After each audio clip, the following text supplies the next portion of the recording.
Hello friends, today we discuss about the structural analysis.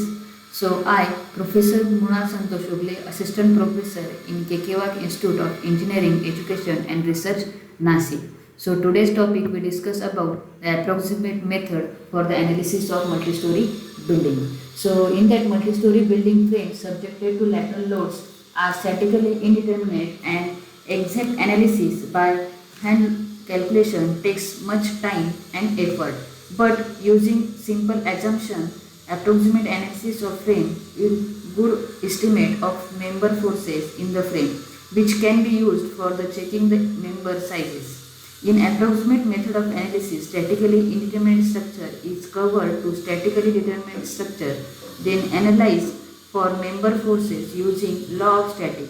The following methods can be employed for the lateral load analysis of the rigid jointed frame. So these are the three forces. With the help of that we can easily analyze the multi-story building.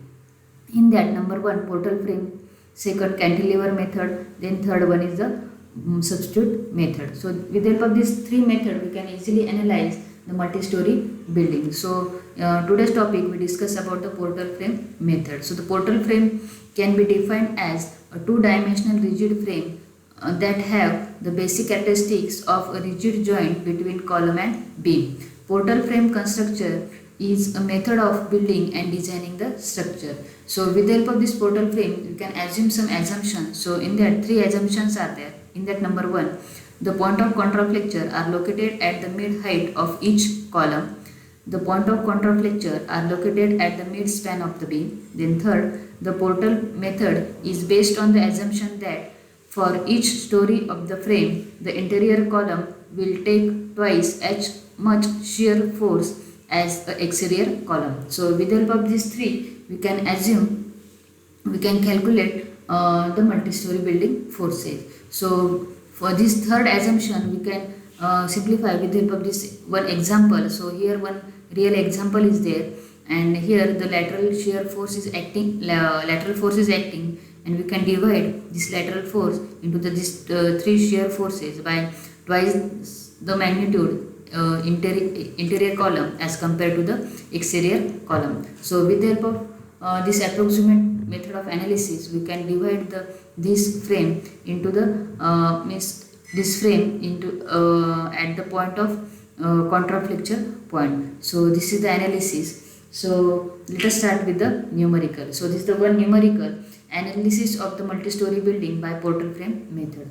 So in this multi-story building, here the span of the building is 12 meter, and here the total height of the building is 12 meter. So with the help of this we can these are the lateral forces which is acting at point A, D and G. So for the simplicity we give the naming of each joint of the column and beam. So with the help of method of joint we can easily analyze the portal frame. Let us start with the first step. In that, first assuming the point of contraflexure at the mid height of the column and contraflexure FBD upper story as shown in figure. So this is the FBD of the upper story. In that we assume that as our third assumption, which is the total horizontal shear at any floor is divided among the all columns on the basis that the exterior column takes twice as much as the exterior column. So with the help of this third assumption, we can divide this horizontal lateral force into these three forces. So here H, 2H and H is there. So our regular sign convention, summation Fx is equal to 0. Towards right direction forces are positive and towards left direction forces are negative. So according to that, 12 is equal to H plus 2H plus H. So you will get the value of H which is equal to 3 kN force. Means here at this contraflexure point 3 kN force is there, here 6 kN force is there, and here 3 kN force is there. So with the help of that we can calculate the forces in this beam member. So at that time we have to assume the contraflexure point at the beam also. So and draw the FBD of each joint, A joint, B joint and C joint. So this is the second step, which is point of contraflexure are also assumed at the center of each beam, and member forces are obtained by equilibrium for each part of the structure as shown in figure.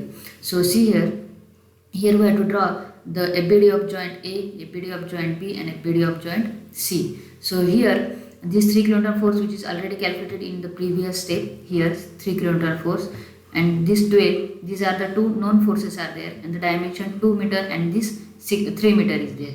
So here 2 kilonewton, 2 kilonewton and 9 kilonewton, these are the three unknowns are there. So for that we can assume the notation here ADY, here ABY and here ABX. So these are the three unknowns are there. With the help of these three equilibrium conditions, summation fx0, summation fy0 and movement at any point 0, you can easily calculate these three forces. Just assume here, take the moment at this point, then you can easily calculate this ADY force, which is 2 kilonewton force in downward direction, and summation fy is equal to 0, you can easily calculate this 2 kilonewton force. Then summation fx is equal to 0, you can easily calculate this 9 kilonewton force. Similarly, here these two forces, the nature and the magnitude is shown in this figure, but it is in opposite direction towards the B point with same magnitude. By considering this 6 kilonewton force, by considering this 9 and 2 kilonewton force, we can easily calculate these two forces by taking the by doing the summation fx0 and summation fy0. You can easily calculate these two forces. Same here towards point C, these two forces are acting which is in the opposite direction. With the help of the we can easily calculate these forces. So this is the analysis of the first floor of the multi-story building. Then third step, point of contraflexure are again assumed at the mid height of the lower story of the column. Then again we can assume here by taking the contraflexure point at the mid height of the frame. So at that time we consider this 12 and 24 kilonewton force in this third step. So here again here shear forces are acting at the contraflexure point H1, 2H1 and H1. So again we have to take the summation fx is equal to 0, you will get the magnitude H1 is equal to 9 kilonewton towards left direction. So this is there, this is in the third step. Then again fourth step, same, you can draw the ABD of point D, E and F. These 2 kilonewton, 3 kilonewton forces are coming from this 2 and 3 kilonewton forces, then 6 kilonewton, then 2 and 3 kilonewton forces, but it is in the opposite direction on the second floor. It is in the opposite direction on the second floor. This 24 is known, then this 9 and 18 and 9 force which is already calculated here, which is in the third step. Then here these are the two unknowns as well as this 10 kilonewton force is unknown. So with the help of these three conditions we can easily calculate this force. So summation fx0, summation fy0 and movement 0, we can easily calculate this 18 kilonewton, 8 kilonewton and 10 kilonewton. Same forces are acting towards the E direction but in opposite direction. Same magnitude, opposite direction forces are acting. Similarly, we can calculate this 6, 8 kilonewton force which is acting towards F directions, opposite direction, same magnitude.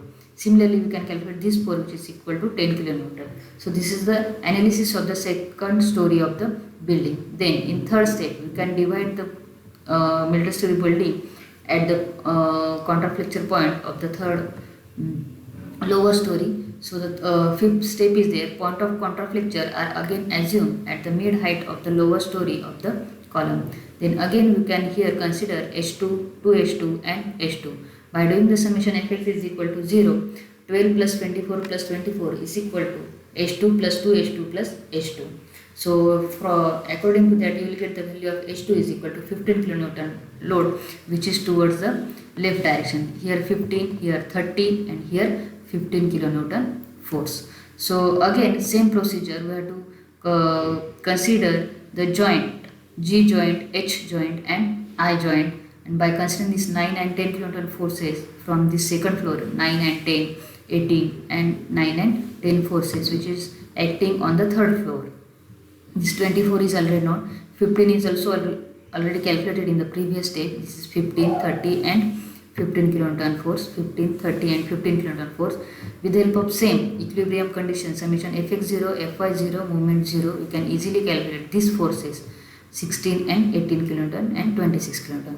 Similarly, we can analyze this H and I joint. So with the help of this analysis, we can easily draw the bending moment diagram. So this is the last step of our analysis to draw the bending moment diagram which is on the tension side. So how to draw the bending moment diagram for this case? So let us start with this GJ column. So see here in the GJ column, here 15 into 2 is there, which is 30, and here 16 into 3 is there. 16 into 3 is there, which is equal to 48. So this is the 48, and this is the 48, and here 15 into 2, which is the 30, 60 and 30.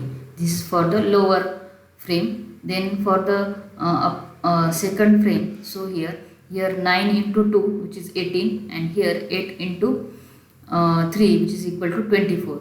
Here 24, and here 9 into 2, 18, and 18 into 2, 36. So according to here 36, 18 and 18, as well as here 24 and 24. This is the bending moment diagram for the second floor of beam and column. Similarly, for this first column, first story, we can consider this diagram. So here 3 into 2, which is 6. Then here 2 into 3 meter distance is there, so which is 6. So again, with the help of this, we can easily draw the bending moment diagram for the upper story of the building, which is here 6, and these are the 6. Here 12 is there, and here 6 kN bending moment is there.